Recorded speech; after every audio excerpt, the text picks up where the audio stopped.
देश में लोकसभा चुनाव चल रहे हैं। इन चुनावों के कुछ महीने बाद हरियाणा और महाराष्ट्र जैसे राज्यों में विधानसभा के चुनाव भी होने हैं। लेकिन इन सब के बीच हरियाणा के 3 निर्दलीय विधायकों ने बीजेपी सरकार से अपना समर्थन वापस ले लिया। बावजूद इसके नायब सैनी की सरकार को इस बात से कोई फर्क नहीं पड़ता। भले ही विपक्ष फ्लोर टेस्ट और राजनीतिक नैतिकता की बात करे, पर बीजेपी की सरकार गिरती हुई फिलहाल तो नहीं दिखाई दे रही। 90 सदस्यों वाली हरियाणा विधानसभा में अभी 88 विधायक हैं।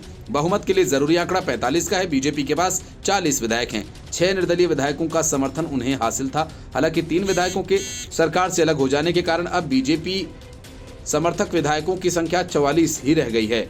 ऐसे में कांग्रेस पार्टी ने सरकार पर जोरदार हमला बोला। कांग्रेस की तरफ से कहा गया कि नायब सिंह को पद से त्यागपत्र दे देना चाहिए, राज्य में राष्ट्रपति शासन लागू करना चाहिए। हरियाणा के पूर्व मुख्यमंत्री भूपेंद्र हुड्डा ने कहा कि निर्दलीय विधायकों ने भाजपा सरकार से अपना समर्थन वापस ले लिया और कांग्रेस को समर्थन करने का फैसला किया है। उन्होंने जनभावनाओं के तहत ये फैसला किया। सरकार का नैतिक अधिकार खत्म हो गया है। नायब सैनी को पद छोड़कर इस्तीफा दे देना चाहिए और यहाँ राष्ट्रपति शासन लागू करना चाहिए ताकि निष्पक्ष चुनाव हो सके। 3 निर्दलीय विधायकों ने मंगलवार को घोषणा की कि राज्य में नायब सिंह सैनी के नेतृत्व वाली सरकार से अपना समर्थन वापस ले लिया। 3 विधायक सोमवीर सांगवान, रणधीर गोलन और धर्मपाल गोंदर ने ये कहा कि उन्होंने चुनाव के दौरान कांग्रेस को समर्थन देने का फैसला किया है। अल्पमत में आने के बाद भी हरियाणा के नायब सिंह की सरकार पर खतरा नहीं।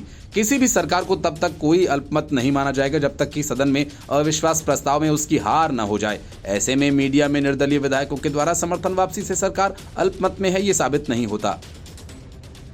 इसके लिए विपक्षी दलों को सदन में अविश्वास प्रस्ताव लाना होगा।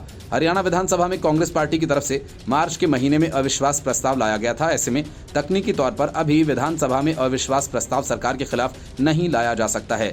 2 अविश्वास प्रस्ताव के बीच कम से कम 180 दिन का फासला होना जरूरी है।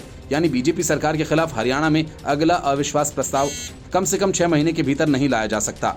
मार्च में लाए गए अविश्वास प्रस्ताव के तहत अब अगला अविश्वास प्रस्ताव सितंबर महीने में ही लाया जा सकता है। विपक्षी दलों की तरफ से अभी अविश्वास प्रस्ताव नहीं लाया जा सकता। हालांकि कांग्रेस और अन्य विपक्षी दल इसके लिए राज्यपाल से निवेदन कर सकते हैं। राज्यपाल के कहने पर मुख्यमंत्री को बहुमत साबित करना पड़ता है।